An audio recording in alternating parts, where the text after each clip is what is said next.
ইরান-ইসরায়েল যুদ্ধ ধর্মের নামে রক্ত নাকি রাজনীতির খেলা?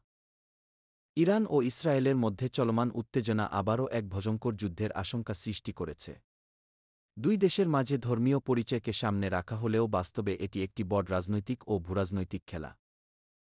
এটি মুসলিম ও ইহুদিদের ধর্মীয় যুদ্ধ নয়, বরং শক্তিধর রাষ্ট্রগুলোর প্রভাব বিস্তার, গ্যাসতেল নিয়ন্ত্রণ এবং কৌশলগত ভূখণ্ড দখলের সংঘাত। ধর্ম এখানে একটি অস্ত্র, কারণ সাধারণ মানুষ ধর্মের নামে সহজেই আবেগপ্রবণ হয়ে পড়ে। যুদ্ধ কখনোই স্থায়ী সমাধান হতে পারে না। যুদ্ধ হলে শুধু রাজনীতি বাঁচে, মানুষ নয়। আমাদের উচিত ধর্ম, বর্ণ, জাতি নির্বিশেষে যুদ্ধের বিরুদ্ধে অবস্থান নেওয়া। শান্তি, সহনশীলতা ও ন্যায়বিচারের পক্ষে কথা বলা এখন সময়ের দাবি।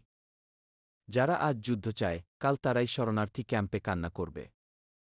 যারা আজ আগুন জ্বালাচ্ছে, তারা একদিন নিজের ঘর পোড়ার গন্ধ পাবে। শান্তি হোক সবার চূড়ান্ত লক্ষ্য। ধর্ম হোক শান্তির পথ, ঘৃণার হাতিয়ার নয়।